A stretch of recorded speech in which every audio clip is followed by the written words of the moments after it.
La dégustation est préparée par Madame Saboureau. On dit qu'elle prépare la table. Elle dispose d'un côté les échantillons de grande champagne et de l'autre de petite champagne.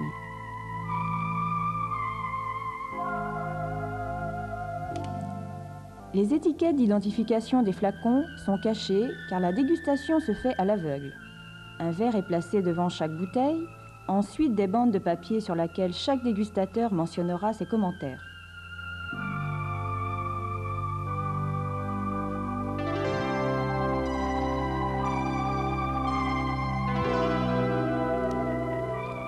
La dernière phase de la préparation consiste à enviner et emplir les verres à un quart. La forme du verre est très particulière. C'est une véritable cheminée qui permet de canaliser les senteurs qui montent par vagues en fonction de la volatilité des constituants.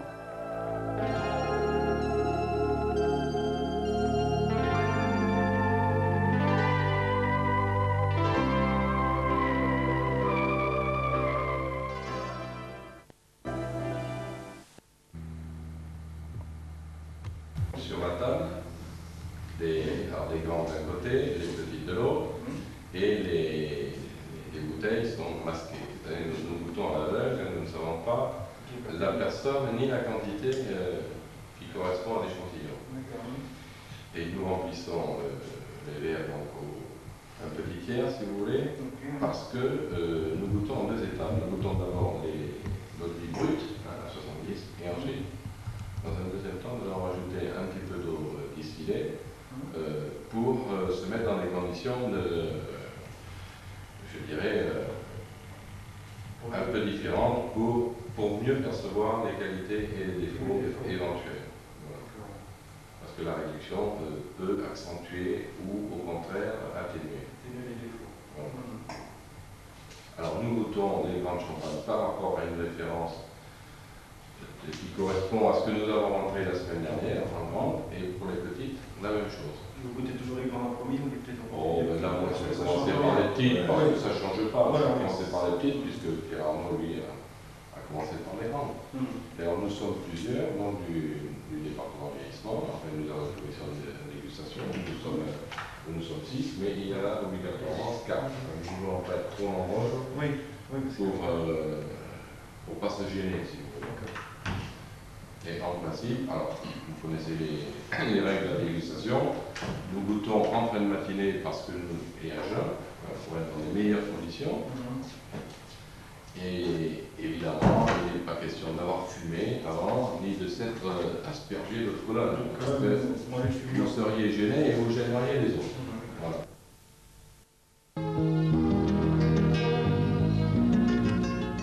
À chaque dégustation, bouilleurs de profession ou bouilleurs de cru, fournisseurs de Rémy Martin, sont cordialement invités à se joindre à l'équipe afin de mieux comprendre les motivations et les raisons pour lesquelles une eau de vie est considérée bonne ou mauvaise.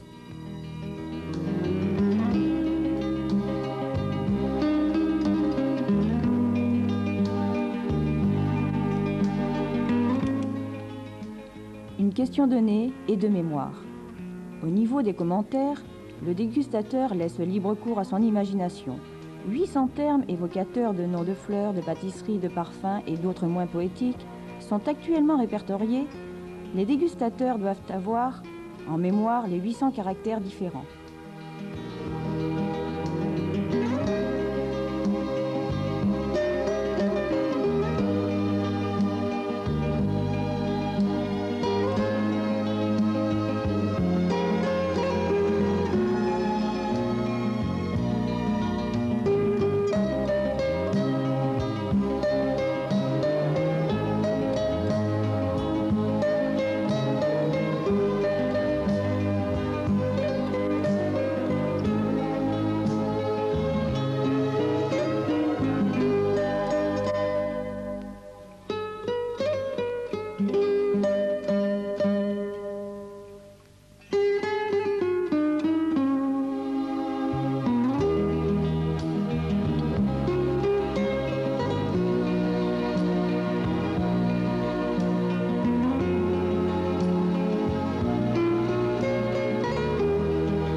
En ce qui concerne les eaux de vie jeunes, la dégustation est faite au nez.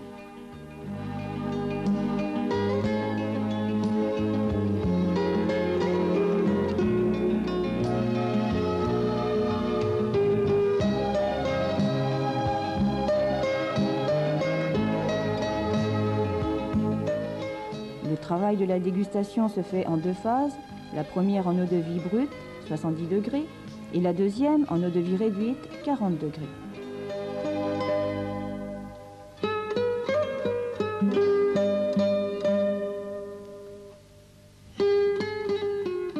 Le dégustateur cherche en premier nez le maximum de distance et marque un premier commentaire sur la bande dans la case brute.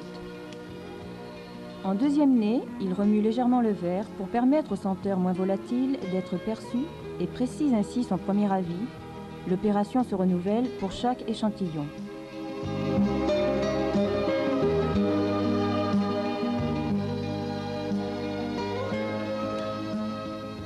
Le procédé est identique en eau-de-vie réduite. Additionné d'eau, les commentaires sont alors mentionnés dans la case réduite. Pour être un bon dégustateur, il faut une excellente mémoire, de l'odorat, du goût et pratiquer tous les jours.